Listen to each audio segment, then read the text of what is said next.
104 lagu pembuka pada malam hari.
Kita berdoa bersama-sama. Ya Tuhan Allah kami yang bertahta di dalam kerajaan surga, Allah kami yang penuh kasih dan penuh kemurahan, Tuhan kami yang kami sembah siang dan malam. Di saat yang indah ini Tuhan, kami anak-anak-Mu datang menghadap Engkau, merendahkan hati kami untuk mendengarkan akan firman Tuhan, khususnya pada kebaktian kebangunan rohani pada malam yang pertama. Dan biarlah kiranya Tuhan, Engkau urapi kami seluruh, khususnya hamba-Mu Dr. Susan bersama dengan hamba-Mu Pendeta John Roswarsa. Tuhan mengurapi kedua hamba-Mu, urapan surga yang berlipat ganda akan mereka terima, sehingga mereka dapat menyampaikan akan firman-Mu. Semuanya Tuhan hanya bersumber daripada-Mu. kuasai seluruhnya kami ya Tuhan, sehingga kami akan keberkatan oleh karena firman-Mu pada malam hari ini dan malam selanjutnya. Terima kasih Bapa, oleh karena Engkau akan mendengarkan kami. Engkau akan menjawab doa dan permohonan kami. Namun Tuhan, kami adalah manusia yang berdosa, yang penuh dengan kelemahan kami. Biarlah kiranya pengampunan surga menjadi bagian masing-masing kami. Dan inilah Tuhan doa kami. Kami persembahkan hanya di dalam nama Yesus, Tuhan yang menjadi juru selamat kami. Amin. Baik, selamat malam Bapak dan Ibu semuanya. Kenapa seperti suaranya sangat melemah? Shalom. Masih kurang kuat. Shalom. Terima kasih. Kita patut bersyukur kepada Tuhan pada malam hari ini. Amin. Tadi saya lewat dari Jakarta, macet jalannya, sibuk orang semua. Tadi saya lewat dari rumah sakit Mitra, banyak sekali orang yang sakit. Tetapi kita ada di sini, patut kita syukuri kepada Tuhan. Kita bisa berkumpul dan memiliki satu kesempatan yang sangat berharga yang tidak dimiliki oleh orang lain. Saya atas nama panitia KKR mengucapkan selamat datang kepada seluruh hadirin, Bapak dan Ibu, dan juga saya lihat anak-anak juga tadi sangat banyak, tetapi ada di gedung B di sebelah sana. Wah, luar biasa kesempatan yang baik kita miliki. Selama beberapa hari ini, 5 hari kita akan bertemu dari malam ke malam. Ada satu tema yang sangat penting buat kita pelajari selama 1 minggu ini. Namanya adalah pengharapan yang sejati. Setiap orang jika masih berpengharapan itu sangat luar biasa. Yang sudah tidak luar biasa adalah sudah tidak ada pengharapan. Jadi saya sangat berharap, kami panitia sangat berharap Bapak dan Ibu datang setiap malam. Ada uniknya pertemuan kita ini. Uniknya adalah setiap malam akan disuguhi juga ceramah-ceramah kesehatan. Dan yang kedua, kami sedang berupaya, kalau boleh mulai besok, tapi kami harus konfirmasi nanti, supaya setiap hari pertemuan kita didahului dengan pemeriksaan kesehatan.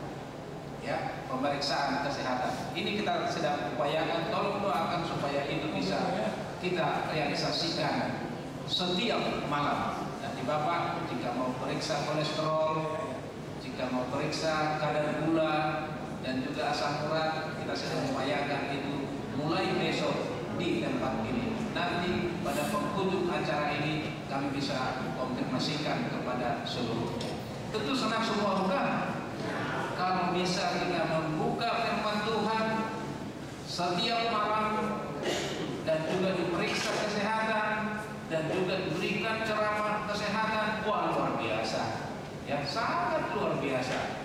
Ada uniknya juga pertemuan kita ini. Semua pelajaran setiap malam akan selalu dan harus melalui firman Tuhan, kebenaran Alkitab. Jadi tidak ada yang kita pelajari tentang mitos, tidak ada yang kita pelajari tentang tradisi, tetapi semuanya adalah dari firman Tuhan. Kita akan selidiki ini, ya, kita akan selidiki banyak hal dari firman Tuhan yang membuat kebenaran itu adalah kebenaran sejati yang harus kita genggam, ya, harus kita peluk untuk setiap malam. Sangat luar biasa. Saya berjanji yang pada malam hari ini hadir akan tetap hadir setiap malam. Tolong tunjuk tangan. Luar biasa, luar biasa. Akan hadir setiap malam dan saya akan menunggu saudara-saudari setiap malam di sini. Ya, dengarkan nanti para dokter kita bercerita tentang kesehatan. Dengarkan nanti pendeta Joko yang akan menyampaikan firman Tuhan. Dengarkan juga nanti akan ada selingan lampu-lampu, ya, akan ada nanti penyanyi-penyanyi. Mereka bernyanyi dengan sangat sederhana, tetapi sangat menyentuh di hati. Ya, Sekali lagi atas nama panitia kepada seluruhnya kita, jangan pernah absen, datanglah setiap malam. Setuju? Terima kasih. Itulah sebagai sambutan kami kepada seluruh hadirin kami atas nama panitia. Selamat datang dan selamat berbakti, dan kiranya Tuhan memberkati kita. Amin. Baik, selamat malam saudara-saudara. Ya, kita sangat bersyukur karena pada kesempatan ini, pada malam pertama hari KKR kita, pengharapan yang sejati, kita masih dapat berkumpul di sini. Dan pada saat ini saya akan membawakan seminar kesehatan. Semoga seminar yang akan saya bawakan bermanfaat bagi kita semua. Dan sebagai pengumuman, seharusnya mulai tadi sudah ada tim perawatnya, tapi akan saya umumkan kembali mulai besok ada pemeriksaan kesehatan, tapi hanya meliputi tekanan darah dan ada mini lab, yaitu bisa periksa gula, asam urat, dan mungkin kolesterol. Nanti bisa dicek lagi mulai jam 6 bagi tamu-tamu kami maupun anggota jemaat yang hendak memeriksakannya, bisa besok datang lebih cepat jam 6 sebelum kita memulai acara KKR kita di tempat ini.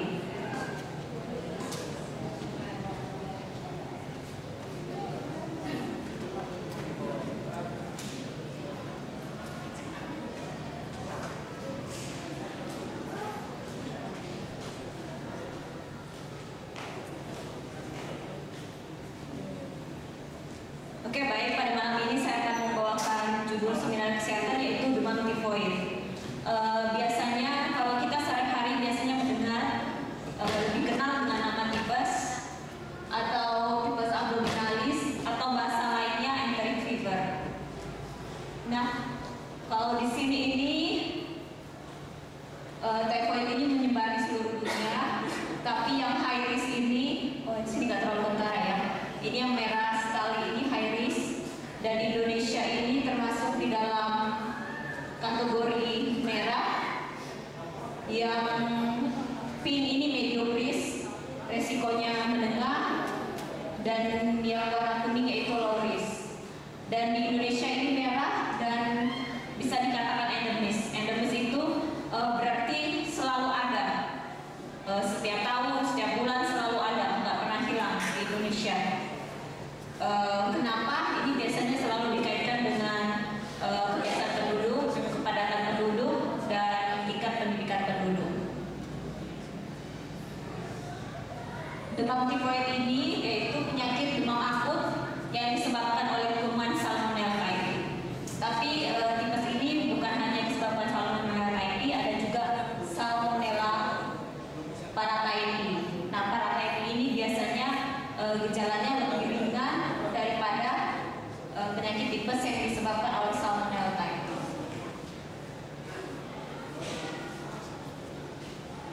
Nah, umumnya Salmonella ini bisa menyebabkan infeksi rongga pada saluran cerna. Dalam bahasa medisnya dikatakan enteritis, atau kalau misalnya bahasa sehari-hari dikatakan ya diare. Dia Salmonella ini bisa menyebabkan diare lokal. Tapi kalau misalnya dia Salmonella typhi, karena Salmonella ada beberapa macam, khususnya Salmonella typhi ini, dia kumannya invasif.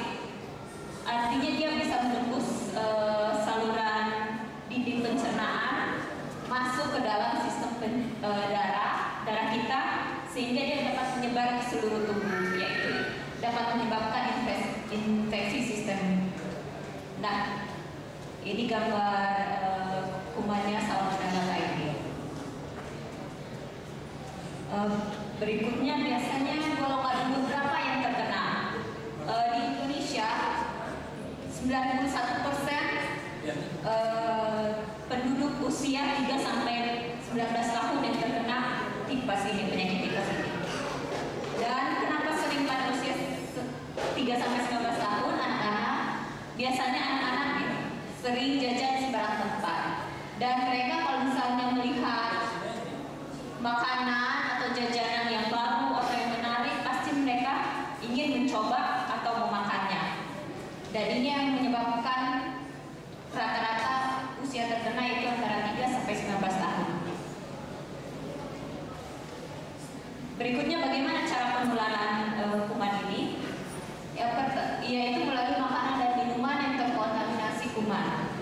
Nah, istilah medisnya biasanya dikenal dengan penularan feko-oral. Jadi kalau misalnya orang ini menderita tipes, kemudian dia buang air besar sembarangan, dan biasanya mengering dan akan terbawa angin atau lalat dibawa ke makanan atau minuman tercemar. Dan pada saat kita makan atau minum minuman yang tercemar itu, maka kita akan terinfeksi tipes. Dan yang lebih bahaya lagi, tipes ini, kuman ini bisa bertahan hidup di air, debu, kotoran kering beberapa minggu. Jadi dia tidak cepat mati. Kalau misalnya kotoran itu masih beberapa minggu, dia masih ada kumannya itu. Dan dia mati dengan klorinasi atau pemanasan sampai dengan suhu 63 derajat Celcius.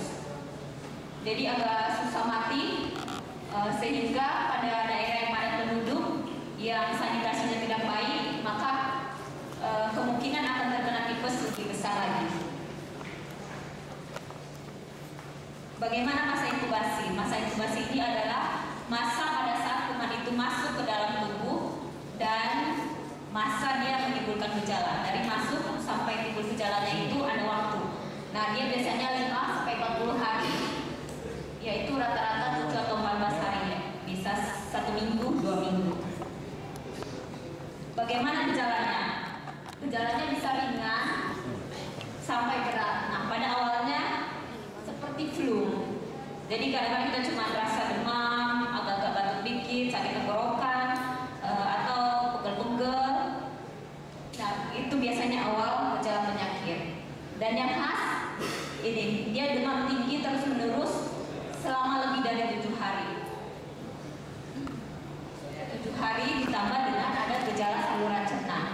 Gejala saluran cerna ini bisa muntah, diare, kembung, ataupun sembelit, yaitu susah buang air besar. Jadi tipes ini bisa dia diare-diare terus, atau malah nggak buang air besar beberapa hari. Nah, ini khasnya tipes ya, demam pada tipes. Namanya Stepledor temperature chart.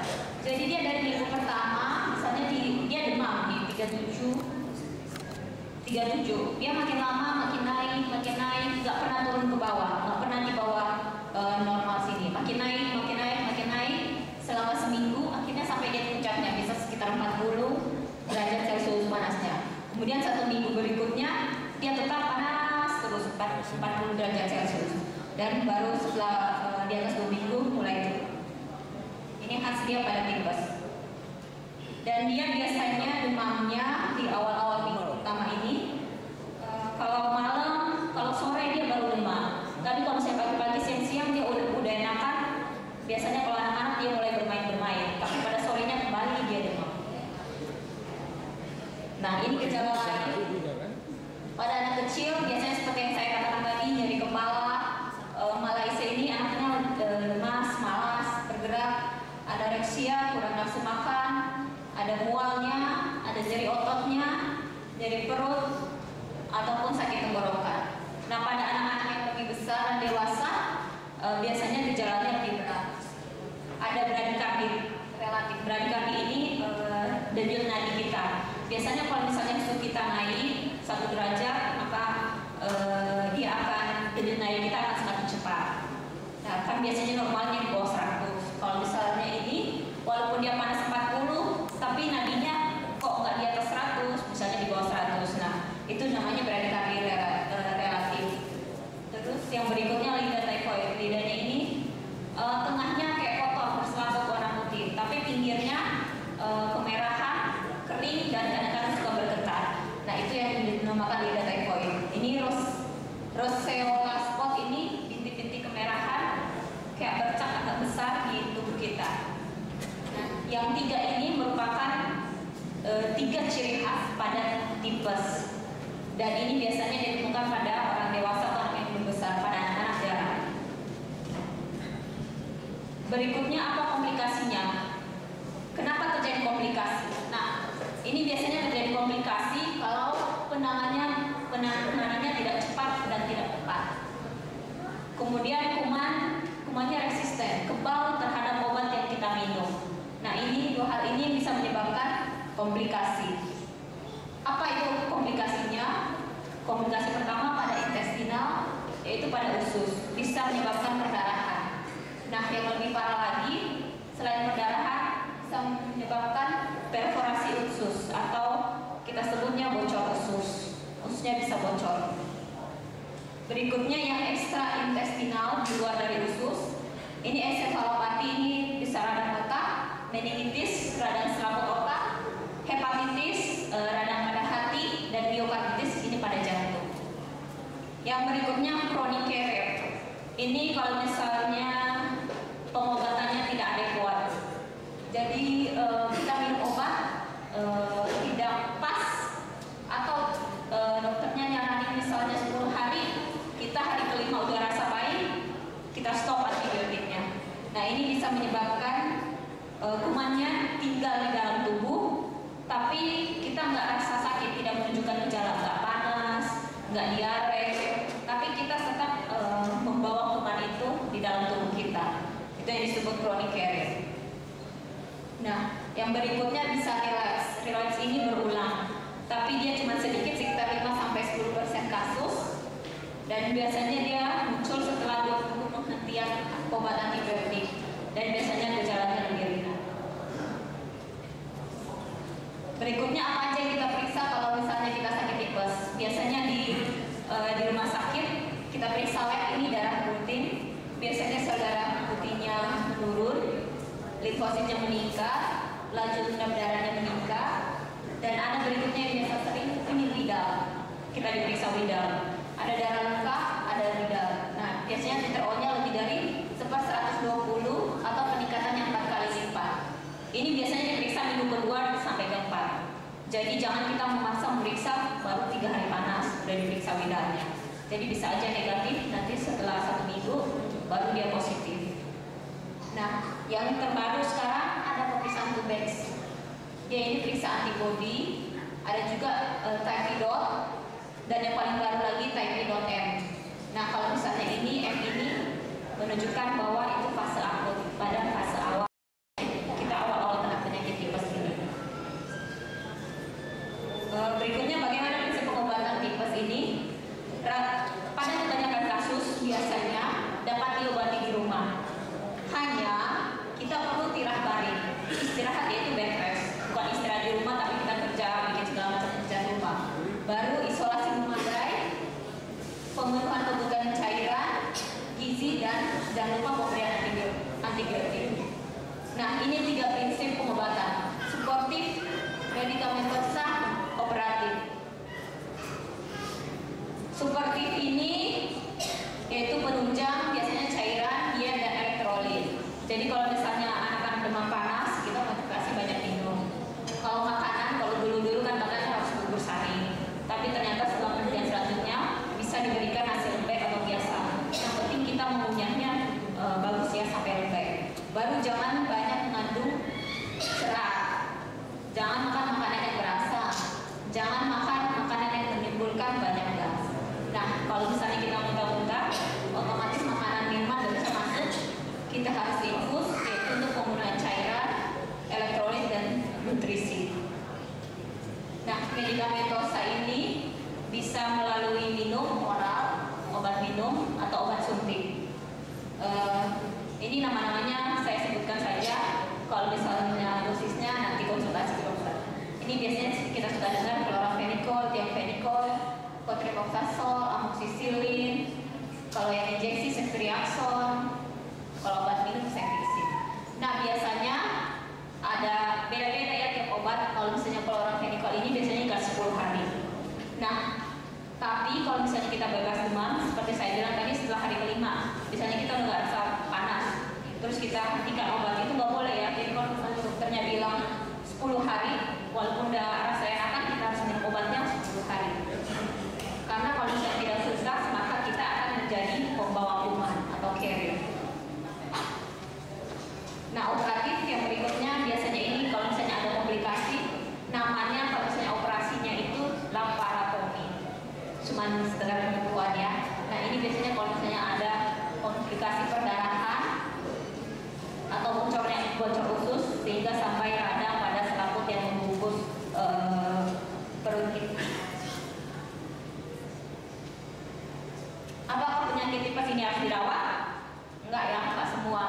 Kalau misalnya dia masih mau makan, enggak muntah, obat masih bisa minum melalui mulut, dan bisa cukup istirahat di rumah dan dalam artian bed rest. Nah ini biasanya anak-anak susah di sini, makanya biasanya anak-anak suka dimasukkan ke rumah sakit biar dia bisa bed rest. Ini indikasi rawat, muntah-muntah, atau anaknya nggak bisa minum obat minum. Dan berikutnya dicurigai kalau ada komplikasi pada otak. Ini bisa dilihat dari penurunan kesadaran anaknya, tambah lemes, tambah ini nggak aktif. Nah ini penurunan kesadaran atau ada perdarahan atau bocor usus. Bagaimana pencegahannya? Tadi prinsipnya sesuai dengan umatnya, maka harus perbaikan higien perorangan, kebersihan perorangan ataupun lingkungan atau pengasuhan anak. Nah, di antaranya kebiasaan cuci tangan.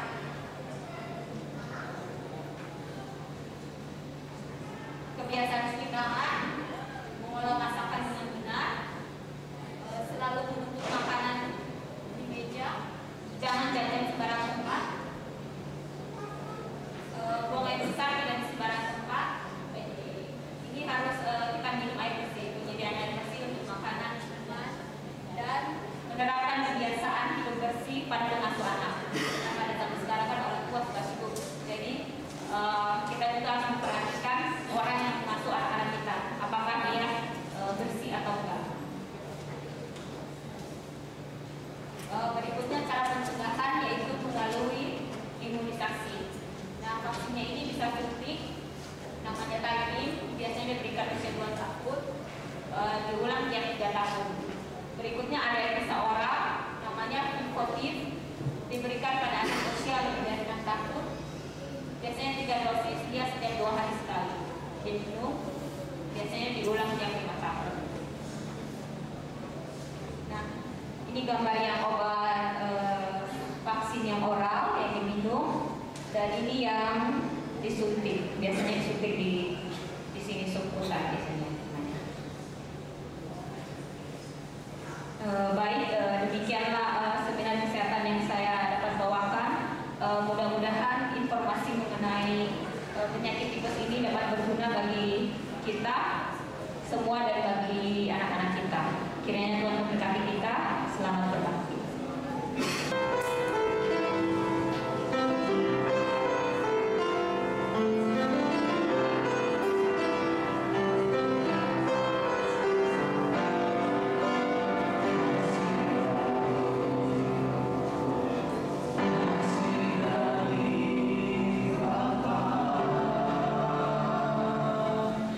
Rasakan anaknya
lagu itu sangat luar biasa oleh karena penciptanya adalah mereka sendiri.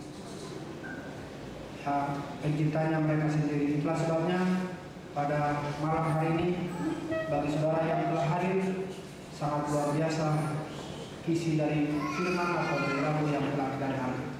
Mari kita berbakti melalui persembahan. Kami mengundang para diakon akan membawa pundi-pundi untuk kita.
Sama-sama tunduk kepala dan kita berdoa.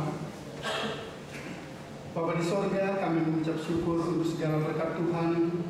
Kami hadir di dalam malam pertama KKR kami ini Bapa. Dan pada jam yang indah ini kami berkesempatan untuk memberikan berkat yang telah Tuhan berikan kepada kami untuk membantu pekerjaan Tuhan khususnya di wilayah ini Bapa. Kami percaya apa yang kami berikan ini akan menjadi alat Tuhan untuk menyebarkan pekabaran-pekabaran Tuhan. Dan kami juga percaya Tuhan akan memberkati masing-masing kami lebih banyak lagi. Karena kami adalah orang-orang yang bersedia untuk Tuhan pakai, baik apa yang kami miliki dan juga tubuh kami untuk pelayanan bagi nama-Mu Bapa. Bapa di sorga, sertai segenap perbaktian kami pada malam hari ini. Dalam nama Yesus kami berdoa. Amin.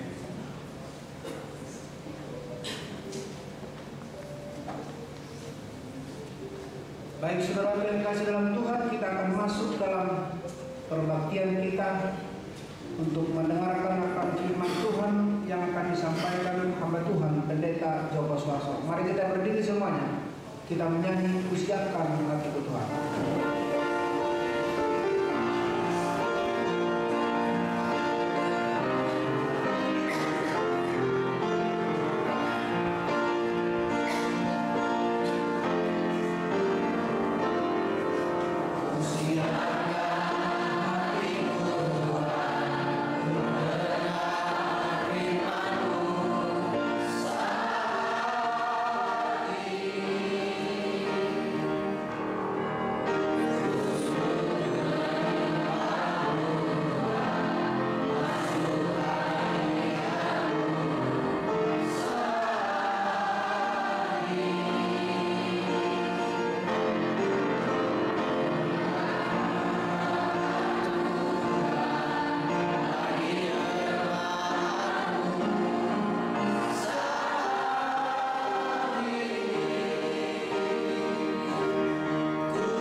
Terpujilah nama Tuhan Allah Semawi Bapa Kekal, Tuhan yang menjadi juru selamat kami yang hidup.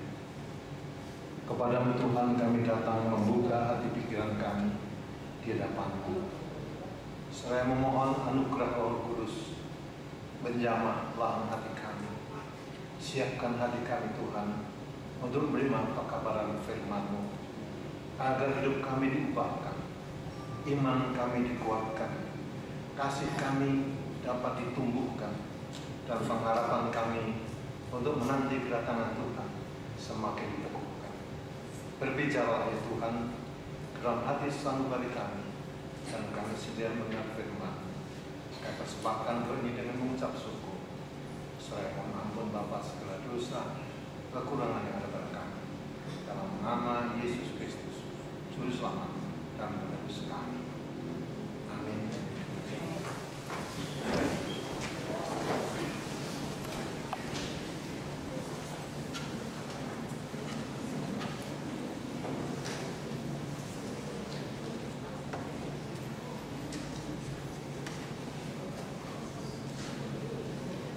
Selamat malam Bapak Ibu sekalian. Shalom. Sungguh merupakan satu kebahagiaan bagi kita untuk dapat datang belajar di kaki salib Tuhan, mempelajari sabda yang kudus. Sepanjang satu pekan ini kita akan belajar bersama-sama dari firman Tuhan, belajar dari sabda yang kudus yang menjadi penuntun bagi kehidupan kita umat manusia. Tema pekabaran kita sepanjang satu pekan ini adalah pengharapan yang sejati. Bapak Ibu sekalian, setiap manusia yang hidup di atas muka bumi ini, manusia hidup oleh karena pengharapan. Manusia merindukan dalam hatinya memiliki masa depan yang gemilang, memiliki pengharapan agar hidupnya berbahagia, memiliki pengharapan agar rumah tangganya diberkati Tuhan, memiliki pengharapan agar cita-citanya dapat tercapai, memiliki pengharapan agar masa depan kehidupannya akan semakin berkelimpah dan diberkati Tuhan. Tidak salah kita memiliki pengharapan untuk menjadi kaya, untuk memiliki kedudukan pangkat yang terhormat, untuk memiliki masa depan hidup yang baik. Namun ada satu pekabaran yang disampaikan dari malam ke malam, pekabaran yang disampaikan oleh Tuhan agar kita memiliki pengharapan yang kekal, pengharapan yang sejati yang ditawarkan Tuhan melalui firman. Bukan pengharapan yang bersifat sementara, yang kita hanya nikmati di dunia yang fana ini. Dan itulah yang kita akan bahas bersama dari malam ke malam. Saya mengharapkan setiap kita akan hadir sebagai telah pelajaran yang kita terima sepanjang satu pekan ini. Malam ini kita akan mempelajari sebuah judul, pengharapan keselamatan umat manusia yang dijanjikan Allah. Inilah pekabaran yang kita akan kaji bersama dan merupakan inti pekabaran, salah satu inti pekabaran dari kitab suci. Pengharapan keselamatan yang dijanjikan oleh Allah. Dalam kitab Mazmur 111 ayat yang ke-105, Daud menyebutkan, firman-Mu itu pelita bagi kakiku dan terang bagi jalanku. Alkitab adalah pernyataan Allah kepada manusia. Alkitab adalah buku penuntun yang memberitahukan kepada kita akan adanya pengharapan yang Tuhan tawarkan bagi kehidupan kita manusia yang hidup di dunia yang fana ini. Oleh sebab itu Raja Daud mempunyai sikap yang benar terhadap pengharapan yang ditawarkan Allah ini melalui kitab suci-Nya.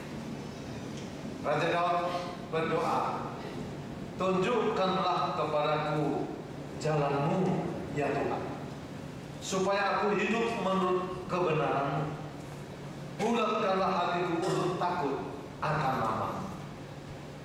Dengan kata lain, Raja Daud memiliki satu kerinduan untuk dapat memahami berita pengharapan yang dijanjikan Tuhan dalam kitab suci.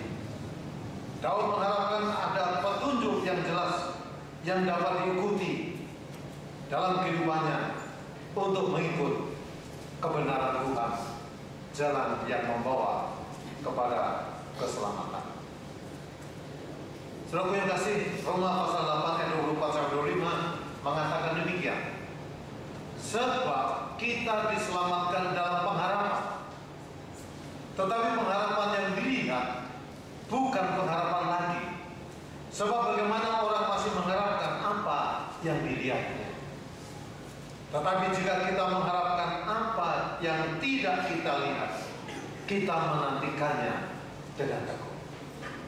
Pengharapan sejati yang kita akan bahas selama 5 malam adalah pengharapan yang tidak kita lihat, yang ditawarkan Allah kepada kita. 5 malam berturut-turut kita akan mempelajari pengharapan keselamatan kehidupan manusia, pengharapan hidup sejahtera dengan menuruti hukum-hukum Allah, pengharapan hidup berbahagia oleh menguduskan hari Sabat Allah, pengharapan berbahagia oleh karena menikmati kelepasan, janji kelepasan di dalam hari penghakiman Allah. Dan yang terakhir kita dapat kepastian janji hidup kekal di balik kematian. Semua itu adalah pengharapan yang belum kita nikmati, belum kita lihat. Dan itulah yang ditawarkan Allah kepada setiap kita malam ini dan malam selanjutnya. Satu kali seorang yang multimiliarder telah membuat sebuah kapal yang dikenal dengan kapal Titanic. Kita kenal itu. Titanic adalah kapal super mewah yang telah dibangun dengan biaya bermiliar-miliar rupiah dan dikenal sebagai istana yang terapung. Dan oleh karena dibangun dengan bahan yang paling baik, maka pemiliknya mengatakan bahwa kapal Titanic adalah kapal yang sempurna, kapal yang tidak pernah akan dapat tenggelam. Sebab pada waktu kapal ini mau diluncurkan untuk bawa penumpang pertama kali dari pelabuhan Inggris Southampton menuju ke Amerika, ke New York, semua orang berduyun-duyun untuk mendaftar. Tidak heran, dalam waktu singkat seluruh kapal itu atau seluruh ruangan-ruangan kapal itu sudah dipesan.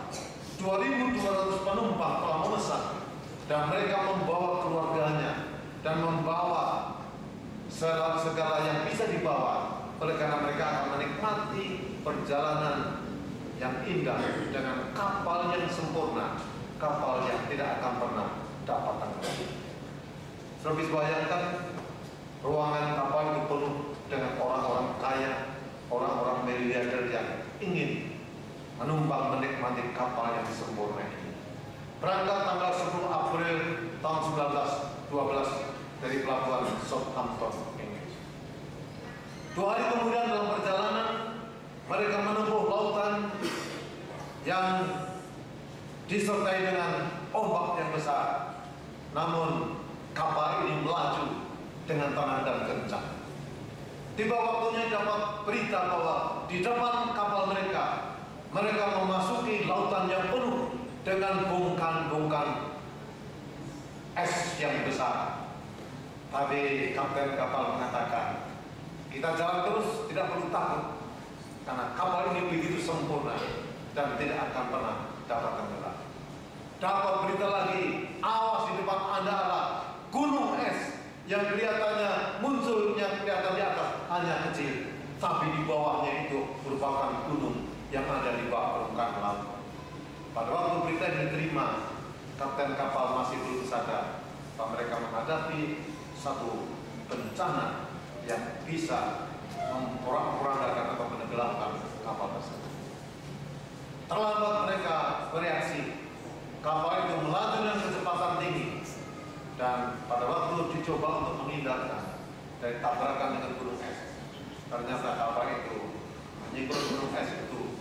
Lalu terjadi bunyi yang dahsyat, terjadilah koyakan yang besar menganga di kapal Titanic.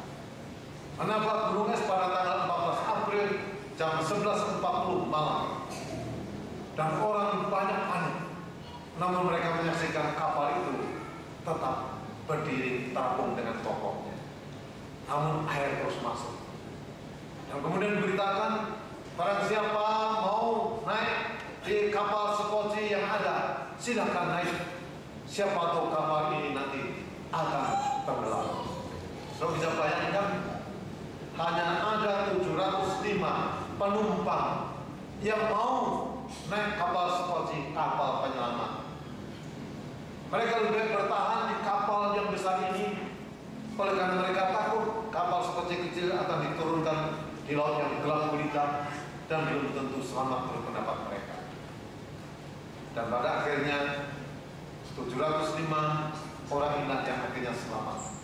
Mereka yang mau masuk di sekoci penyelamat, dan mereka kemudian ditemukan dan ditolong oleh kapal Karpatia pada tanggal 15 April tahun 1912. Kapal yang tidak dapat tenggelam itu akhirnya pecah menjadi dua, dan kemudian tenggelam dan menewaskan penumpang yang tersisa yang ada di dalam.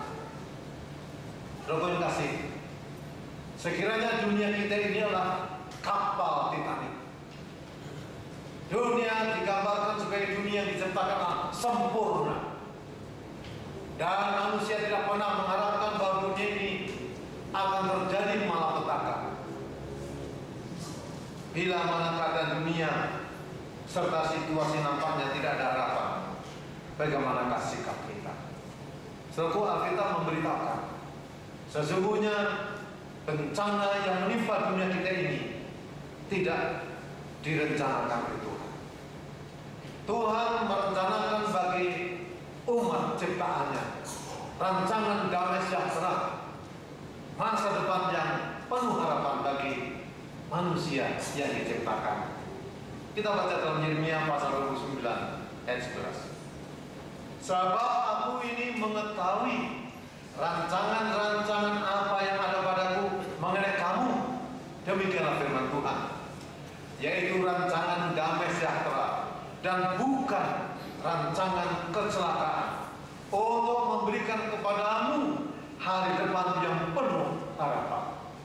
Kita bersyukur memiliki Khalik Pencipta yang memiliki rancangan yang begitu indah bagi makhluk ciptaannya, yang menempatkan manusia di dunia yang sempurna, dan Tuhan menghendaki agar manusia hidup berbahagia ditempatkan di dunia yang sempurna yang telah dijadikan. Alkitab memberitakan, pada mulanya Allah menciptakan dunia yang sempurna dengan segala isinya. Tuhan tidak pernah menciptakan dunia yang rusak, tetapi dunia yang sempurna. Pada waktu bumi dicipta keluar dari tangan Sang Khalik, Alkitab memberitakan bahwa segala sesuatunya indah dan sempurna adanya. Baik itu tumbuh-tumbuhan, baik itu binatang, baik itu yang hidup di darat, di laut, dan di udara, demikian juga manusia diciptakan oleh Tuhan sempurna, serupa dengan gambar Khaliknya. Dalam Kejadian 1 ayat 27, maka Allah menciptakan manusia itu menurut gambarnya, menurut gambar Allah diciptakannya dia, laki-laki dan perempuan diciptakannya mereka. Kelebihan manusia dari makhluk yang lain adalah, kalau makhluk lain diciptakan Tuhan dengan firman-Nya, Allah berfirman maka terjadilah. Bahasa Arab mengatakan kun fayakun, Allah bersabda maka terjadilah. Tetapi khusus manusia dibentuk melalui tangan Allah dari debu tanah, lalu ditiupkan roh ke lubang hidup. Allah menciptakan manusia menurut gambarnya, menurut citra aliknya. Itulah merupakan puncak dari ciptaan Tuhan, yaitu manusia. Allah menciptakan manusia Adam dan Hawa secara sempurna, baik secara fisik, secara tubuh, mental maupun inteleknya. Oleh sebab itu Adam dan Hawa diberikan kuasa untuk memerintah dunia ini, mengatur lingkungan hidupnya, tumbuh-tumbuhan, binatang-binatang, dan apa yang ada di sekelilingnya. Dan Adam dan Hawa dalam dunia yang sempurna, sesuai dengan rancangan Allah, memiliki satu hubungan yang harmonis dengan Sang Pencipta, luar biasa. Dengan pakaian kesucian, pakaian kemuliaan, mereka bisa berhadapan dengan Allah, muka dengan muka. Mereka hidup sejahtera dan bahagia di dalam kasih Allah. Kehendak Allah selaras dengan kehendak Adam. Kehendak Adam dan Hawa selaras dengan kehendak Adam. Itulah makhluk ciptaan yang disebut manusia, diciptakan dalam gambar alik, dan mereka hidup sinkron, harmonis dengan kehendak Allah.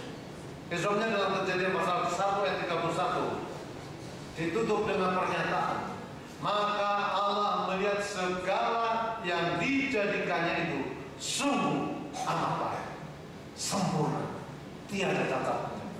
Tuhan menempatkan Adam dan Hawa di dunia yang bersih dari anasir dosa, dan Tuhan tidak pernah menjadikan suatu dunia yang jahat atau manusia yang jahat. Sekarang pertanyaan, kalau Tuhan menciptakan langit yang baru, bumi yang baru, yang sempurna, dan Adam dan Hawa ditempatkan di dalamnya untuk mengatur kehidupan di dunia yang sempurna, sejak kapan maka virus dosa yang rusak itu telah menghancurkan kesempurnaan manusia, kesempurnaan kehidupan di dunia ini? Kalau Tuhan menyatakan dalam Kejadian pasal 2 ayat 1, demikianlah diselesaikan langit dan bumi dan segala isinya dengan sempurna, sejak kapan maka virus penderitaan, virus dosa yang mengakibatkan kerusakan, kematian, dan maut itu masuk ke dalam dunia? Alkitab memberitahukan kepada kita, Tuhan menyatakan apa sesungguhnya yang sudah terjadi menimpa bumi kita ini. Adam dan Hawa sebagai makhluk ciptaan yang paling sempurna, paling tinggi, mulia daripada makhluk yang lain, diberikan kebebasan untuk memilih. Itulah karunia tertinggi yang Tuhan berikan kepada manusia. Manusia bukanlah robot, manusia bukanlah makhluk yang dikendalikan oleh tuannya atau oleh Tuhan. Manusia diberikan kebebasan untuk memilih, kebebasan untuk menurut perintah Tuhan atau menolaknya. Manusia bebas menggunakan hak pilihnya. Dan oleh karena kebebasan inilah Adam dan Hawa harus mau memilih apakah dia mau hidup sejahtera dan bahagia sesuai dengan rancangan Tuhan, atau sebaliknya ia akan menentang rancangan Tuhan dan hidup dalam penderitaan dan maut oleh karena tidak taat kepada perintah. Kita tahu bahwa apa yang dilakukan oleh Adam dan Hawa terhadap hak memilih ini yang akhirnya menentukan nasib kehidupan manusia. Kita tahu dalam Kejadian pasal 3 Tuhan Allah telah berfirman kepada Adam dan Hawa, segala pohon dalam taman ini boleh kamu makan, semua aku percayakan kepadamu untuk kamu kelola. Makanlah dari seluruh pohon yang ada di dalam taman ini, tetapi satu yang di tengah-tengah taman ini jangan kamu makan atau raba buah itu, nanti kamu mati. Hak pilihan itu bisa dibuktikan dengan adanya pilihan. Kalau hanya satu pilihan berarti dia tidak punya pilihan. Istilahnya Tuhan mengatakan, kamu boleh mau keluar 9 semua pohon dalam taman ini, tapi satu di tengah-tengah taman itu jangan kamu jamah dalam, nanti kamu mati.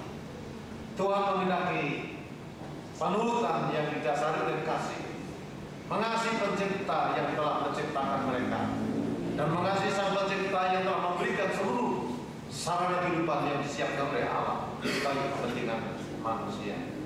Namun kita tahu manusia tidak puas dengan semua pohon yang diserahkan kepada mereka. Dia ingin menginginkan satu pohon yang dilarang itu. Hawa mulai memikir-mikir, ada apa gerangan di balik buah yang indah ini? Apa itu kematian?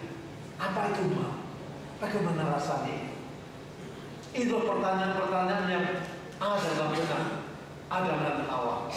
Dan kemudian Hawa mulai mendekati buah larangan itu, dan manusia mengadakan pilihan terima risiko.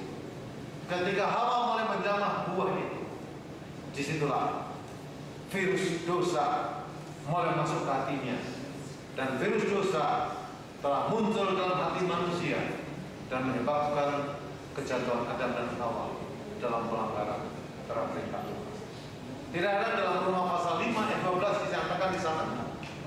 Sebab itu sama seperti dosa telah masuk dalam dunia oleh satu orang, dan oleh dosa itu juga maut. Demikianlah maut telah menjalar kepada semua orang, karena semua orang telah berbuat dosa.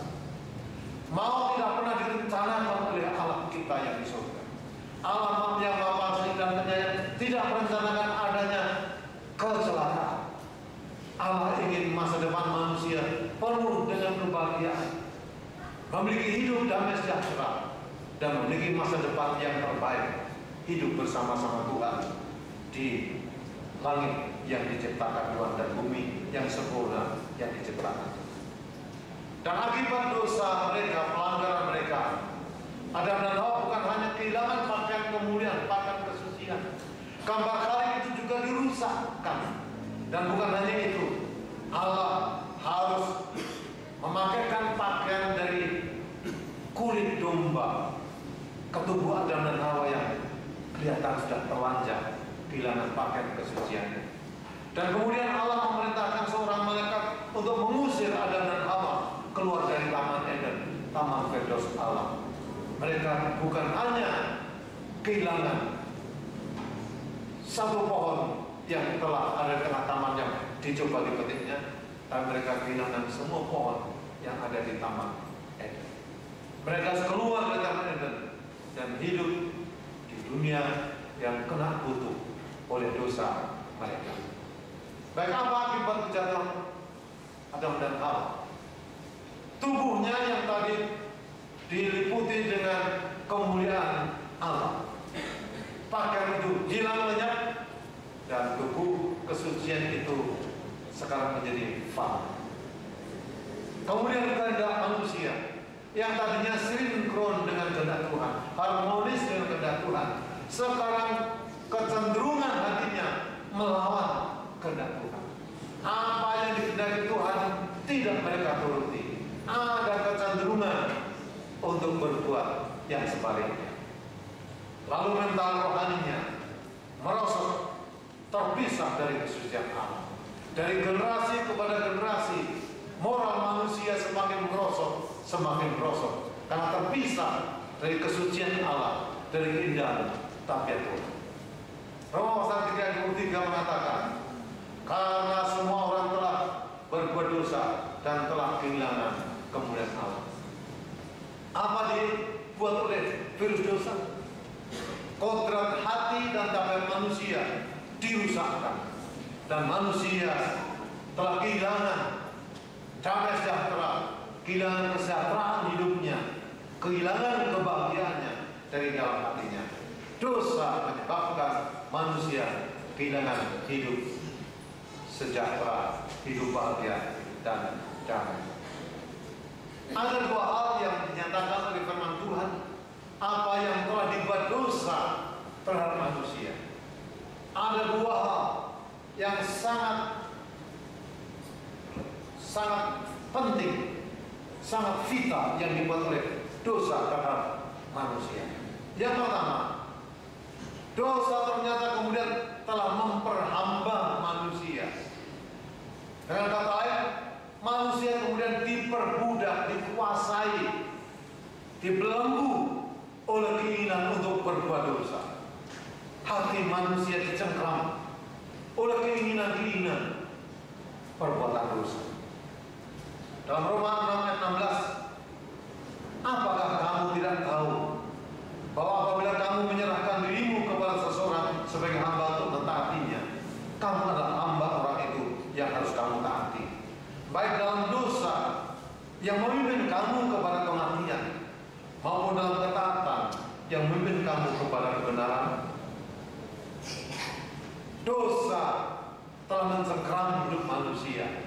Jadi kecenderungan hatinya untuk berbuat sesuatu yang tidak benar, sesuatu yang salah, sesuatu yang bertentangan dengan kehendak Tuhan, dan akan mengakibatkan maut atau kematian.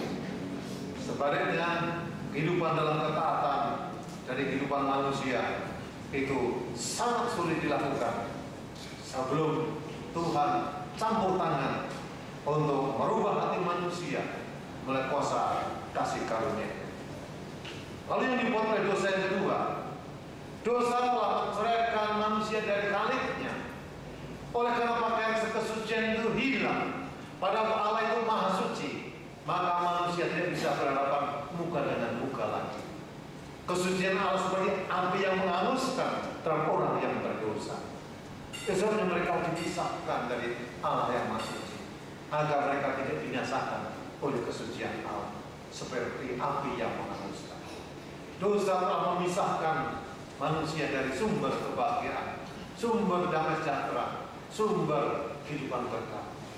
Sebabnya dalam Yesaya 59 ayat kedua dikatakan di sana, tetapi yang merupakan pemisah antara kamu dan Allahmu ialah segala kejahatanmu, dan yang membuat dia menyembunyikan diri terhadap kamu sehingga dia tidak mendengar ialah segala dosa.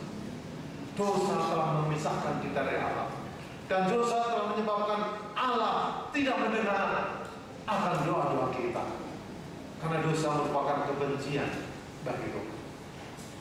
Sebabnya akibat kejahatan dan dosa luar biasa. Apa yang terjadi? Begitu Adam dan Hawa jatuh dalam dosa, selain pakaian kemuliaannya hilang, pakaian kesucian hilang, tubuhnya menjadi fana. Dia menyaksikan lingkungannya juga terkena kutuk karena dosa.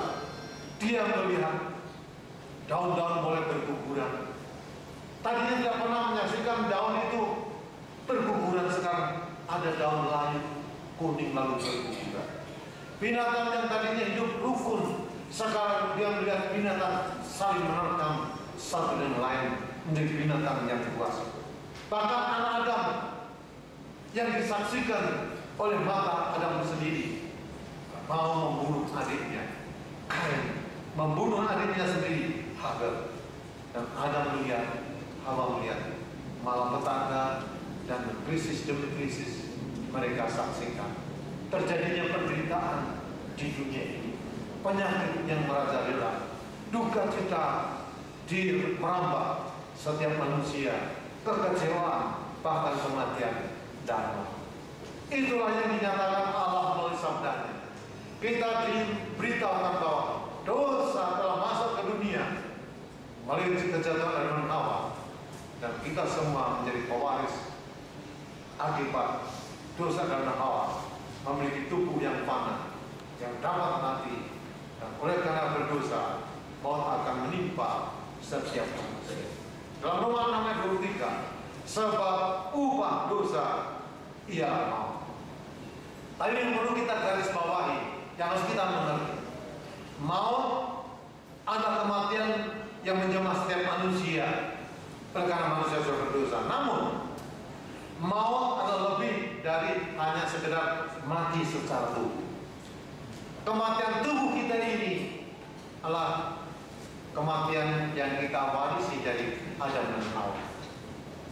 Tapi yang disebut maut menurut Alkitab, menurut firman Tuhan, maut itu juga adalah kematian kedua dalam api penghukuman yang dikenal dengan api neraka yang akan melenyapkan setan dan malaikat jahat dan orang-orang berdosa yang tidak bertobat selama-lamanya. Kita baca dalam Wahyu pasal 21 ayat yang ke-8. Tetapi orang-orang penakut, orang-orang yang tidak percaya, orang-orang keji, orang-orang pembunuh, orang-orang sundal, tukang-tukang sihir, penyembah-penyembah berhala, dan semua pendusta, mereka akan mendapat bagian mereka di dalam lautan yang menyala-nyala oleh api dan belerang. Inilah kematian yang kedua. Jadi maut bukan hanya kematian tubuh yang dikatakan oleh Yesus sebagai mati atau tidur sementara yang akan menerima kebangkitan, tapi maut adalah kematian yang kedua dalam api kehukuman atau api neraka.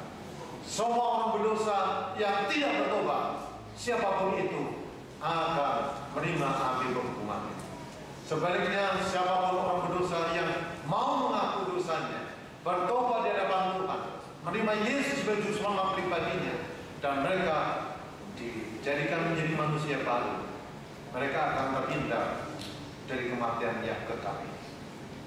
Saudara yang kasih dalam Kristus Yesus, itu sebabnya setiap manusia dalam hati kecilnya sangat mendambakan, ya Tuhan, bagaimana supaya saya terbebas dari kuasa maut, kematian yang kedua itu. Kalau kematian pertama itu hanya sebagai tidur dikatakan, akan ada hari kebangkitan mulia. Tetapi Tuhan, hindarkanlah kami dari maut itu. Semua manusia merindukan keselamatan jiwanya. Semua manusia merindukan masa depan yang penuh damai sejahtera, masa depan yang dipenuhi dengan kebahagiaan yang disiapkan oleh Tuhan dalam rencana keselamatannya. Manusia merindukan keselamatan jiwanya. Oleh sebab itu, setiap manusia bertanya-tanya, bagaimana saya bisa memperoleh kembali kesejahteraan, kebahagiaan yang Tuhan Allah pernah berikan kepada Adam dan Hawa di Taman Eden. Dapatkah itu dipulihkan seperti kalian semula tatkala dunia belum jatuh ke dalam dosa? Bagaimana supaya saya dapat menikmati kehidupan yang kekal? Kita bersyukur Alkitab adalah pernyataan Allah kepada manusia. Alkitab adalah firman yang hidup, firman yang ditulis untuk kepentingan kita umatnya, supaya kita tahu apa rencana keselamatan Allah bagi kita orang-orang berdosa. Dalam Kisah pasal 16 ayat 30, di sana ada satu jeritan hati manusia yang mewakili, mengungkapkan cerita hati hampir setiap manusia yang pernah hidup di dunia fana ini. Apakah yang harus saya lakukan untuk bisa selamat? Ya Tuhan, apa yang harus saya lakukan supaya saya bisa selamat? Itu pertanyaan yang keluar dari hati nurani setiap manusia yang pernah lahir di dunia fana ini. Apa yang harus saya lakukan? Dalam Kisah pasal 16 ayat 31, percayalah kepada Tuhan Yesus dan engkau akan selamat. Banyak orang yang hidup dalam kegelapan dosa, mereka tidak mengenal firman Tuhan, tidak mengenal sabda Allah yang hidup ini. Mereka itu meraba-raba seperti orang buta, mencari jalan.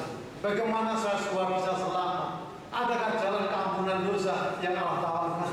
Adakah jalan pemulihan kepada kehidupan semula seperti tatkala Adam dan Hawa diciptakan di Taman Eden?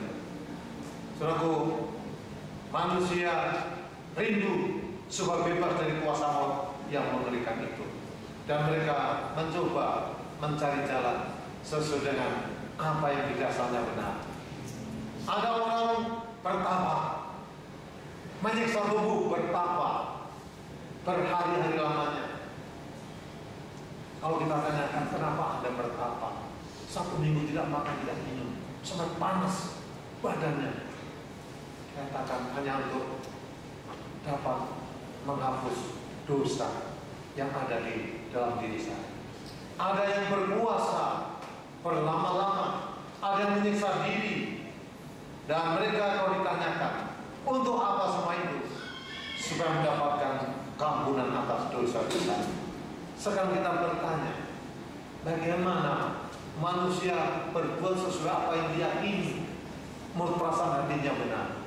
Sebagai contoh, ada kaum flagellantis.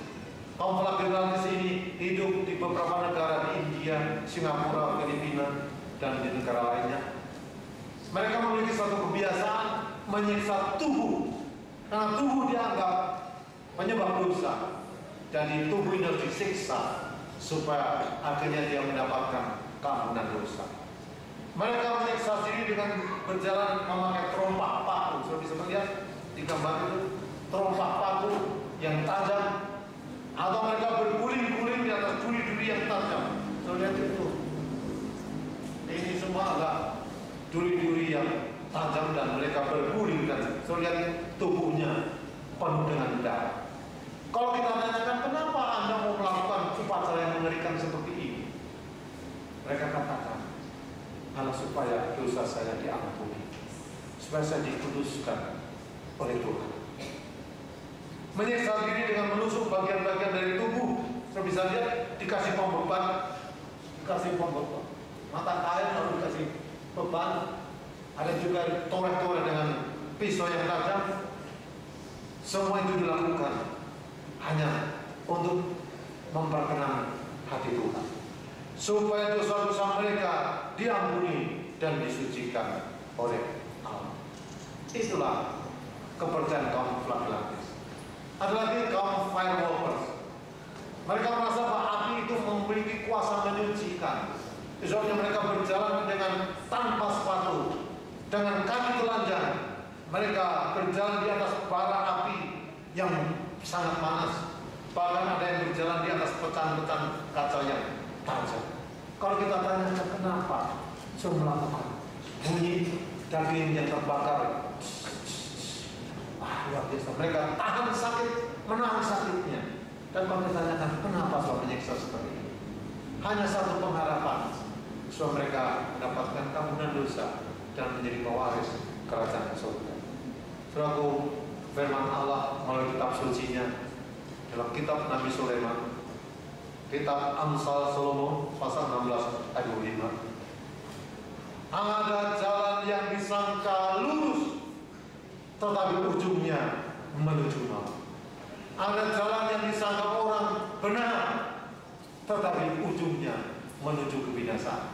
Ada menurut perasaan saya ini, dengan cara ini dosa saya diampuni, dengan cara bertapa dosa saya diampuni, dengan cara menyiksa diri dosa saya diampuni. Tapi Tuhan katakan ujungnya menuju maut. Alangkah sia-sianya orang yang hidup di dalam kegelapan dosa. Kita bersyukur kita telah terang pada jalanku, suruh pada kakiku. Apakah benar bahwa dosa dapat dihapuskan dengan jalan pertama, menyiksa diri, berpuasa, dan perbuatan-perbuatan amal dan usaha manusia lainnya? Perbuatan amal ada upahnya, tapi perbuatan amal tidak bisa menutup dosa. Itulah yang Allah nyatakan oleh firman-Nya.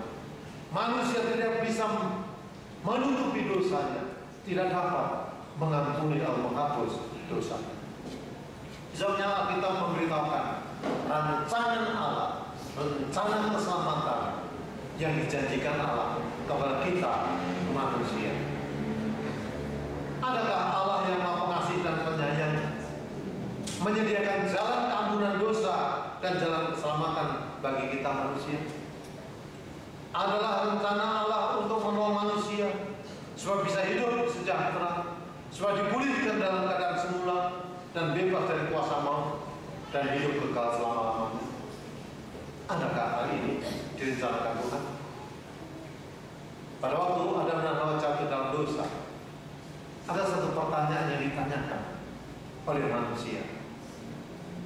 Ketika manusia jatuh dalam dosa yang pertama kali, mengapa Allah tidak langsung saja mengampuni dosa Adam dan Hawa pada saat mereka berdosa melanggar perintah Tuhan? Bukankah Allah Maha Pengasih dan Penyayang? Ini pertanyaan yang muncul dalam hati manusia. Namun kita ingat, Tuhan telah berfirman dalam Kejadian 2 ayat 17. Tetapi pohon pengetahuan tentang yang baik dan jahat itu janganlah kau makan buahnya. Sebab pada hari engkau memakannya, pastilah engkau mati. Undang-undang Tuhan ini, perintah Tuhan itu sudah diperdengarkan kepada Adam dan Hawa. Seluruh penghuni surga mendengar undang-undang Tuhan, perintah Tuhan ini. Satu hukum yang telah diberikan di Taman Eden bagi Adam dan Hawa. Kalau kamu makan buahnya, maka kamu pasti akan mati. Demikian firman Tuhan. Dan mari kita mencoba menganalisa kalau ada alternatif yang akan dibuat oleh Allah untuk mengampuni dosa.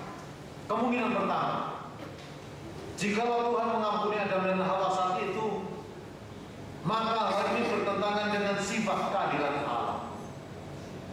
Allah memang Maha Pengasih dan Penyayang, tapi jangan lupa Allah memiliki tabiat yang lain. Allah Maha Adil. Segenap makhluk surga akan menyatakan bahwa Tuhan Allah tidak adil karena sudah berfirman dan tidak dilaksanakan, berarti Allah pembohong. Jadi alternatif yang pertama, kemungkinan yang pertama, Allah mengampuni Adam dan Hawa saat itu tidak mungkin. Bertentangan dengan keadilan Tuhan. Sudah berfirman dan sudah diketahui oleh jagat raya, oleh alam semesta, Adam dan Hawa mengetahui, lalu mereka melanggar. Kalau diampuni, Allah tidak adil. Berarti Allah pembohong, sudah berfirman dan tidak melaksanakan apa yang difirmankan. Saudara yang kasih, dengan kata lain, Tuhan harus melaksanakan apa yang telah keluar dari mulutnya, yaitu hukuman bagi pelanggar, kematian atau maut harus dilaksanakan.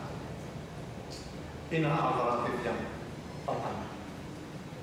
Alternatif yang kedua, atau kemungkinan yang kedua, kalau Allah itu Maha Pengasih dan Penyayang, sekiranya Allah membinasakan Adam dan Hawa saat itu untuk selama-lamanya tanpa pengharapan, hal ini juga bertentangan dengan sifatnya yang Maha Pengasih dan Penyayang. Alangkah kejamnya Allah itu, kalau Adam dan Hawa langsung dibinasakan tanpa adanya pengharapan untuk keselamatan mereka. Allah tidak dapat meninggalkan manusia binasa tanpa pengharapan. Itulah sifat Allah yang Maha Pengasih dan Penyayang. Alternatif atau kemungkinan yang ketiga, seandainya Allah mencabut perintahnya atau membatalkan hukumnya, maka Allah tidak akan lagi dihormati oleh segala makhluk surga. Hal ini akan menimbulkan tantangan terhadap Allah sendiri, karena perintah Allah, firman Allah, hukum Allah itu kekal dan sesuci Allah itu sendiri.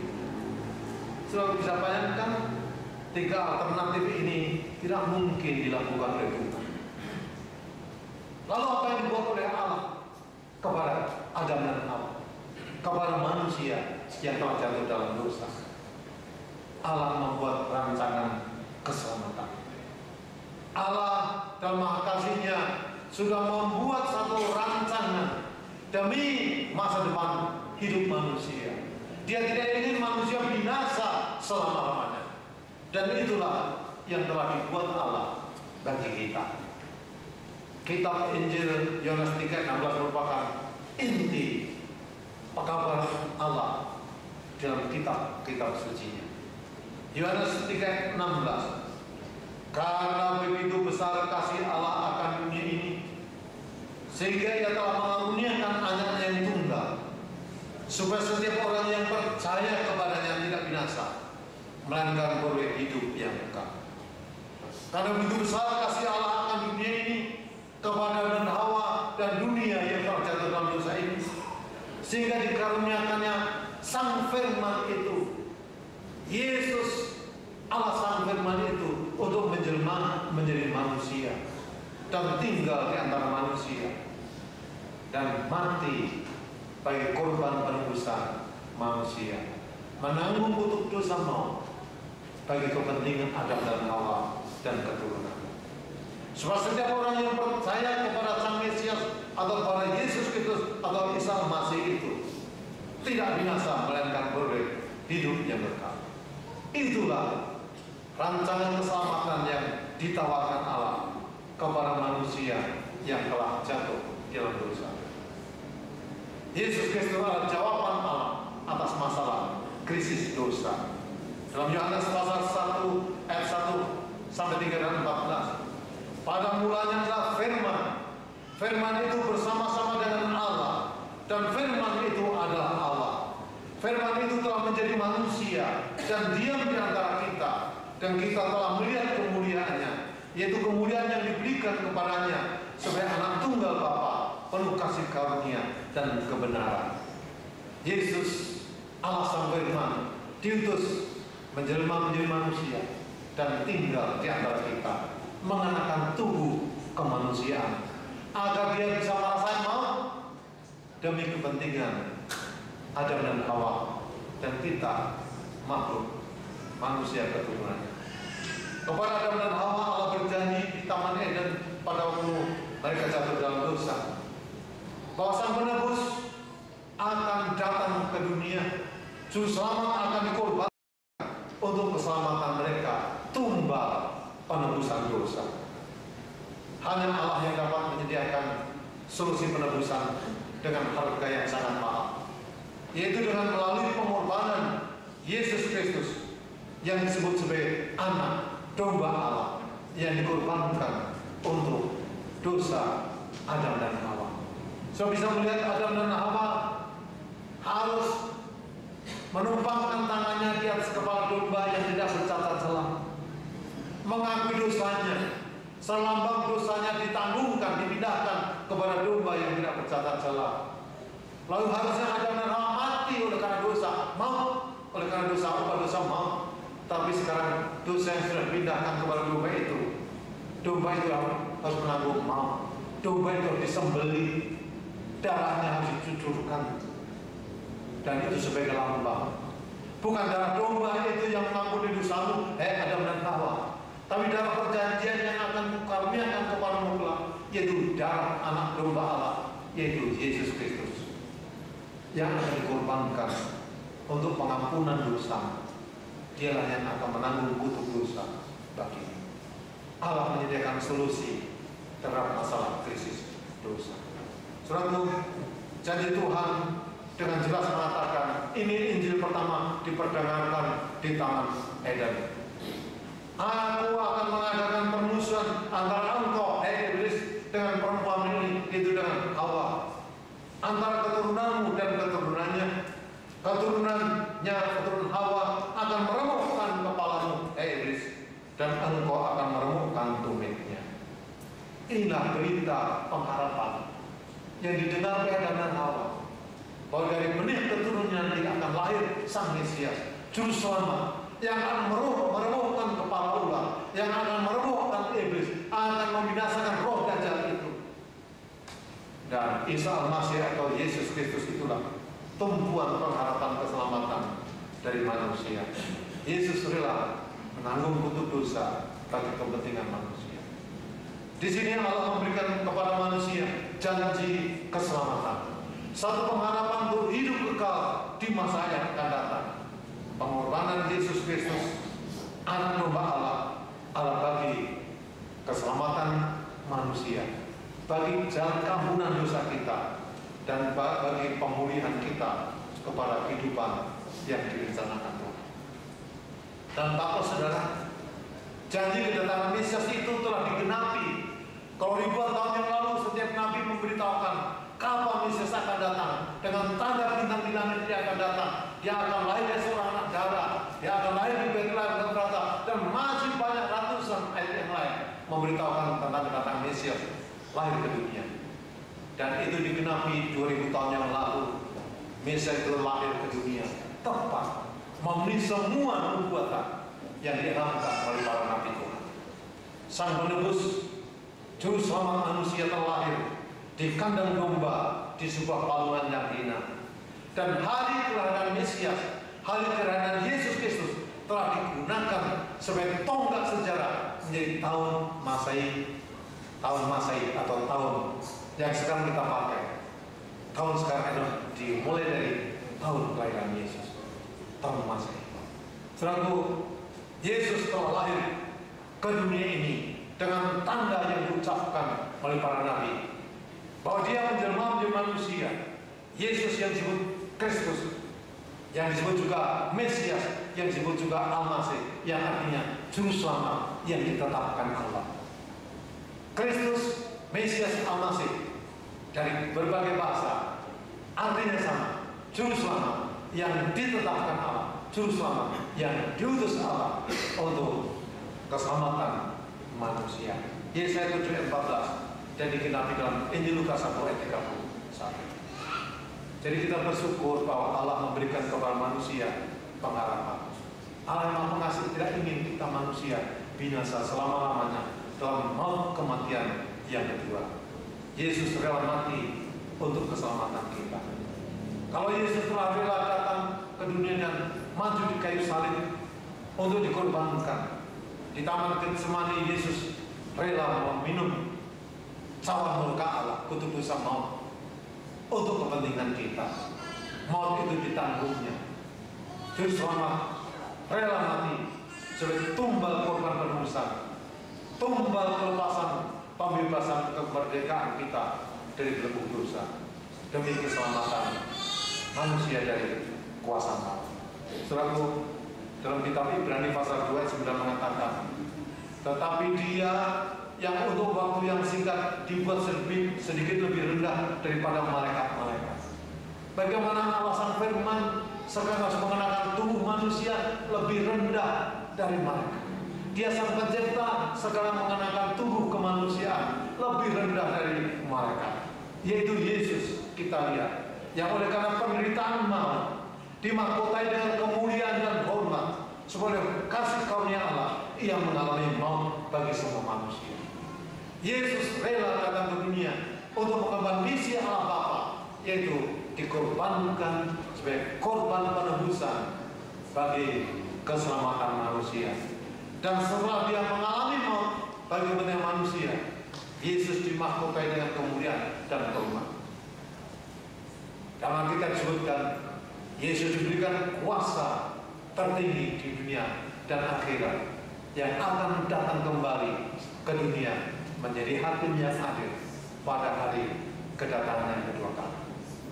Al-Masih Isa bin Maryam wajiban di dunia wal akhirat. Bahwa Isa anak Maryam mempunyai kekuasaan tertinggi di dunia dan akhirat. Dan di dalam kitab hadis Sahih Muslim, hadis yang ke-104, bersabdalah Rasulullah SAW, demi Allah yang sesungguhnya jiwaku berada di tangan Dia, sungguh hampir akan turun Isa anak Maryam menjadi hakim yang adil. Saudaraku, Tuhan Allah Bapa di surga mengaruniakan kemuliaan dan hormat kepada Sang Mesias Yesus Kristus Isa Al-Masih yang rela mati bagi menebus manusia. Di dalam Yohanes 14 ayat yang ke-6, Yesus Kristus Isa Al-Masih bersabda, Akulah jalan dan kebenaran dan hidup. Tidak ada seorang pun yang datang kepada Bapa kalau tidak melalui Aku. Akulah jalan, kebenaran dan hidup. Tidak ada seorang pun yang akan sampai kepada Allah Bapa di surga kecuali melalui Aku. Akulah jalan yang lurus itu. Ihdinas siratal mustaqim. Akulah jalan yang lurus. Kalau tidak melalui Aku, tidak akan sampai kepada kerajaan Bapa. Kisah pasal 4, kisah para rasul pasal 4 ayat 12. Dan keselamatan tidak ada di dalam siapapun juga selain di dalam Dia. Sebab di bawah kolong langit ini tidak ada nama lain yang diberikan kepada manusia yang olehnya kita dapat diselamatkan. Tidak ada nama lain. Bukan dalam nama Abraham, bukan dalam nama Musa, bukan dalam nama Ishak, Yakub atau nabi-nabi yang lain. Setiap nabi mengharapkan akan datangnya hakim yang adil, raja yang adil.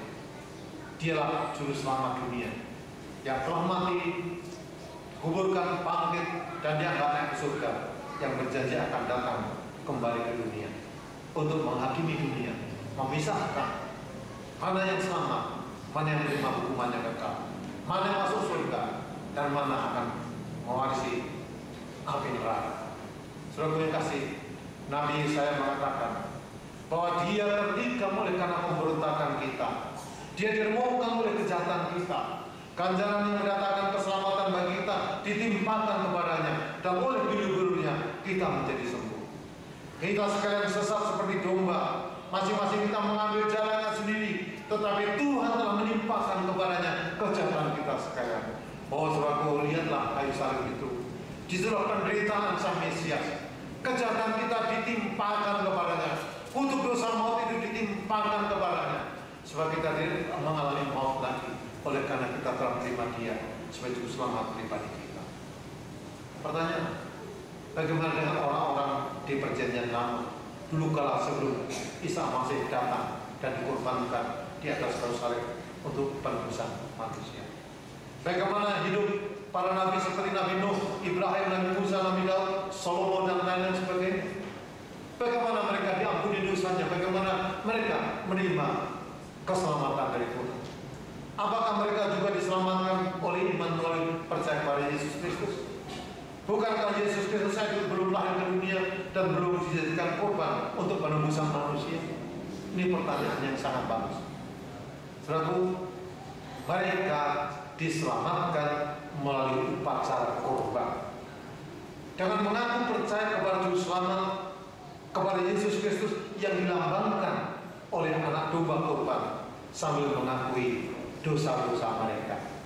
Jadi sejak Adam dan Hawa jatuh dalam dosa, kemudian para nabi dalam perjanjian lama mereka melakukan upacara korban. Kalau mengaku dosa, mereka harus mengambil domba yang tidak bercacat. Kalau orang kaya, sapi yang tidak bercacat. Kalau orang miskin, merpati yang tidak bercacat.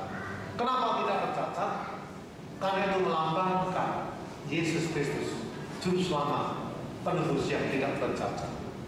Kalau saya baca, ini langkah-langkah mereka yang hidup dalam perjanjian lama sebelum Yesus dikorbankan. Orang yang berdosa itu terlebih dahulu harus menyiapkan seekor domba yang tidak bercacat celah, karena itu lambang Mesias.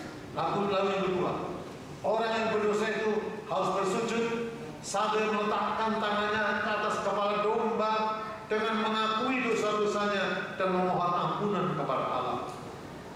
Mereka menumpangkan tangan ke atas kepala domba yang melambangkan dosa-dosanya yang itu ditanggungkan kepada domba yang tidak bersalah, yang merupakan lambang Yesus Kristus, anak domba Allah, yang mengaku dosa isi dunia. Lalu setelah mengakui dosa dalam nama Yesus Kristus, Sang Mesias itu, lalu yang ketiga, domba yang tidak bersalah itu, yang sudah menanggung dosa orang tersebut, harus disembelih hingga mati. Seharusnya orang yang berdosa itu yang harus matikan dosa-dosanya, tetapi sekarang domba itu yang harus mengganti dirinya mati bagi orang berdosa. Upah dosa maut itu ditanggungkan kepada anak domba korban yang melambangkan Yesus Kristus, yang disebut anak domba Allah yang menanggung dosa manusia. Lalu yang keempat, darah domba yang sudah tercurah, lambang dari anak domba itu, lambang anak domba Allah itu, yaitu Yesus Kristus, Allah menjadi syarat, merupakan satu-satunya jalan bagi kampunan dosa mereka. Tanpa menumpahkan darah, tidak ada pengampunan. Ibrani pasal 9 ayat 22. Kenapa harus dengan darah? Darah adalah lambang kehidupan. Upah dosa adalah maut. Maut harus dibayar, ditebus dengan kehidupan, yaitu yang terdapat di dalam darah. Saudara kasih, mengapa harus dengan menumpahkan darah? Karena dalam darah ada kehidupan. Maut harus dibayar dengan kehidupan. Ibrani pasal 10 ayat 4 dan Ibrani 9 ayat 14 dan 20. Domba korban itu melambangkan Yesus Kristus. Allah berfirman, sesungguhnya bukan darah anak domba itu yang menjadi jalan kampunan dosamu, tetapi darah perjanjian yang akan kukaruniakan kepadamu kelak, yaitu darah Yesus Kristus, anak domba Allah domba penebusan untuk keselamatan manusia. Pada waktu Yohanes Pembaptis melihat Yesus, lalu dia pada waktu Yohanes Pembaptis melihat Yesus Kristus, lalu dia berseru kepada orang banyak, lihatlah anak domba Allah yang menghapus dosa dunia. Yohanes memberikan deklarasi bahwa dialah Mesias, dialah Sang Kristus, dialah Al-Masih, anak domba Allah yang dikorbankan untuk menghapus dosa dunia. Ia tidak berbuat dosa dan tipu tidak ada di dalam mulutnya. Dan Yesus sendiri bersabda, sebab inilah darahku. Pada waktu tergantung di kayu salib dan darahnya dicucurkan untuk penebusan kita, Yesus berkata, sebab inilah darahku, darah perjanjian yang ditumpahkan bagi banyak orang untuk pengampunan dosa. Ia rela mati, dan itu dicatat dalam sejarah kematian Yesus di Bukit Golgota tahun 31 Tarikh Masih. Di sanalah Yesus menggenapi rencana Bapaknya, Allah Bapa, untuk dikorbankan sebagai tumbal keselamatan bagi manusia. Sekarang pertanyaan, bagaimanakah kalau ada orang menolak untuk upacara korban atau menolak menerima Isa Al-Masih, Yesus Kristus atau Mesias sebagai juru selamat pribadinya? Mereka yang menolak dan tidak percaya kepadanya berarti menolak satu-satunya jalan keampunan yang ditawarkan Allah, yang berarti menolak keselamatan bagi jiwanya. Kita lihat anak Adam, Kain dan Abel. Kain tidak mau mengaku kepada Mesias yang akan dikorbankan. Dia bawa persembahan buah-buahan, korban yang terbaik, tapi tidak ada darah di sana. Dia minta ampun kepada Tuhan hanya dengan persembahan buah-buahan yang terbaik. Allah kemudian murka oleh karena Kain tidak memenuhi apa yang menjadi prasyarat bagi keampunan dosa. Doa dari Kain ditolak Tuhan, dosanya tidak diampuni. Sebaliknya Habil adiknya dengan penuh percaya dia bergantung kepada rencana Tuhan. Keselamatan berada di tangan Allah yang merencanakan penebusan melalui Sang Mesias, melalui upacara korban yang dilambangkan melalui korban yang akan dipersembahkan.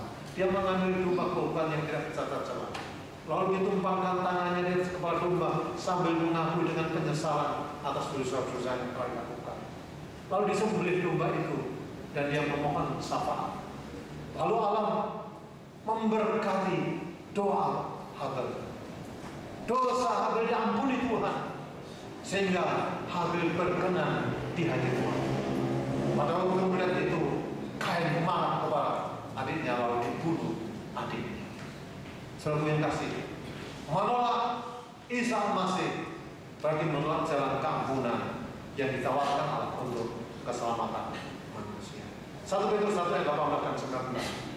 Sebab kamu tahu bahwa kamu telah ditebus dari cara hidupmu yang sia-sia, yang kamu warisi dari nenek moyang itu, bukan dengan barang yang fana, bukan pula dengan perak atau emas, melainkan dengan darah yang mahal, yaitu darah Kristus yang sama seperti darah anak domba yang tidak bernoda dan tidak bercacat. Saudaraku, domba itu melambangkan Yesus Kristus, darah yang kudus yang ditumpahkan di kayu salib untuk keselamatan saudara dan saya. Seluruh macam perak tidak dapat menebus kita. Maut hanya dapat ditebus oleh darah Kristus melalui kematiannya. Sudahkah kita menyadari kasih Allah yang besar bagi kita? Demikianlah yang telah diperbuat Allah kepada kita. Ia telah menebus kita dengan pengorbanan yang sangat mahal, pengorbanan yang tidak ternilai harganya. Sebab itu firman Allah mengatakan, percayalah kepada Tuhan Yesus Kristus dan engkau akan selamat, engkau dan seisi rumah. Allah menawarkan dalam kasih-Nya supaya kita semua selamat.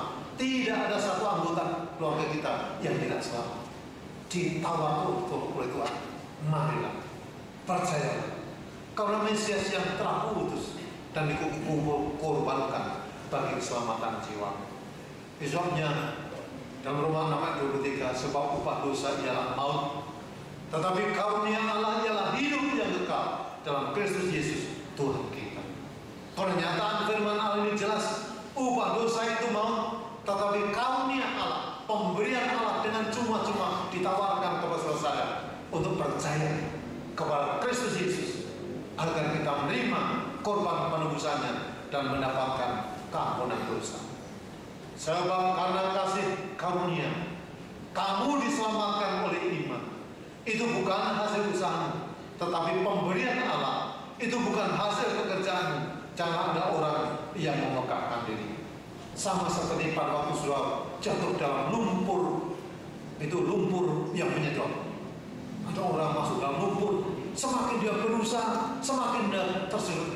Semakin dia berusaha, semakin dia tersedot. Akhirnya dalam keadaan tidak berpengharapan, ada tali diulurkan kepadanya.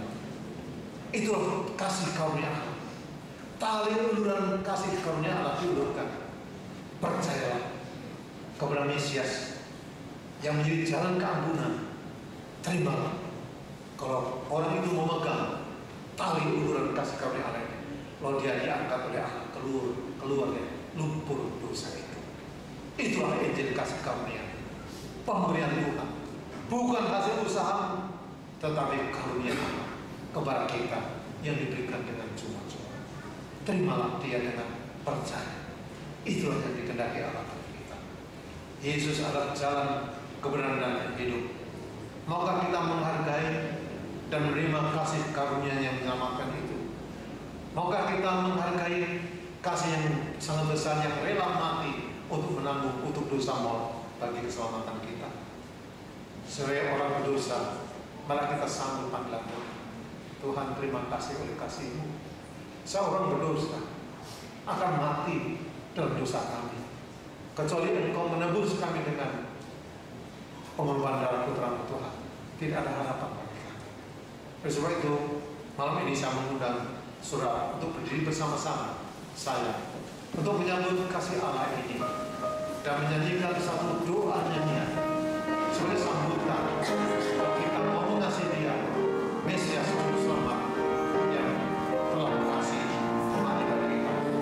Kasih Allah sama-sama. Dari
Terpujilah nama Tuhan, Allah Bapa Samawi, Allah kekal, Sang Pencipta langit dan bumi dan kami manusia.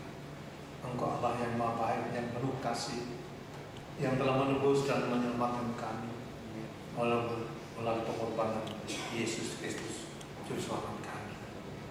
Terima kasih ya Bapa, oleh karena Engkau telah menuntun kehidupan kami hingga datang di tempat ini. Sepanjang 1 pekan kami akan belajar tentang sabda Tuhan. Malam hari ini Tuhan, kami telah mengingat betapa Engkau mengasihi kami. Bukan hanya Engkau menciptakan kami Tuhan, sekalipun kami telah jatuh dalam dosa, tetapi Tuhan rindu menyelamatkan kami. Engkau telah menawarkan janji keselamatan kepada setiap umat-Nya yang percaya. Oh Yesus Kristus satu-satunya jalan keampunan bagi dosa-dosa kami. Tuhan, kami sambut panggilan. Kami menerima Engkau sebagai Juru Selamat pribadi kami. Ya Yesus Kristus, tinggallah di dalam hati kami. Kami percaya bahwa hanya di dalam penebusan kami memperoleh keselamatan. Pada malam hari Tuhan, Engkau telah berbicara dalam hati saudara kami. Kami mau menyerahkan hidup kami dalam tangan-Mu Bapa. Engkau Allah yang Maha Baik. Bila mana hari kedatangan Tuhan nanti tiba, kami mempunyai satu pengharapan ya Tuhan, kerinduan supaya Tuhan selamatkan kami dan seluruh isi rumah tangga kami, agar kami semua menjadi pewaris-pewaris bagi kerajaan surga. Pulanglah ya Tuhan bersama kami pada malam hari ini. Tibakan di rumah dengan selamat, dengan pengawalan mereka, dan kembalikan esok petang di tempat ini untuk melanjutkan pelajaran firman. Kami rindu dikuatkan dalam iman percaya, ditumbuhkan dalam kasih kami, dan diteguhkan dalam pengharapan kami. Terima kasih ya Bapa, karena Engkau sudah mendengar doa kami, mengampuni kami dari segala dosa, kekurangan, kesilapan kepada kami. Dalam nama Tuhan Yesus, Juru Selamat dan Penebus kami. Amin.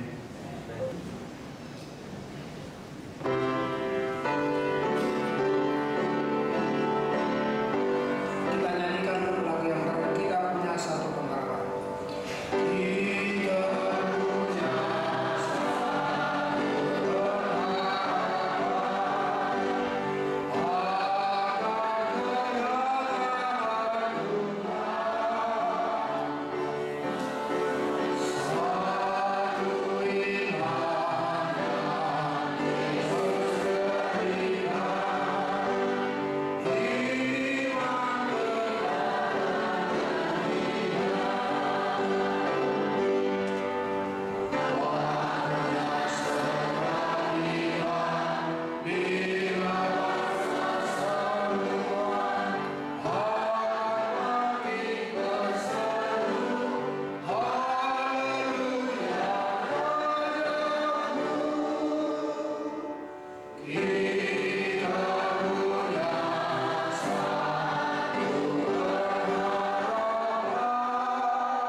Baik saudara yang kasih dalam Tuhan, pada malam hari ini kita telah mendapatkan akan berkat Tuhan, dan jangan lupa pada besok malam agar berkatnya itu bertambah-tambah di dalam kehidupan kita, maka marilah kita datang pada besok malam untuk kembali mendengarkan akan firman Tuhan dengan satu judul pembahasan kita, mengecap hidup berbahagia oleh menaati hukum kasih Allah.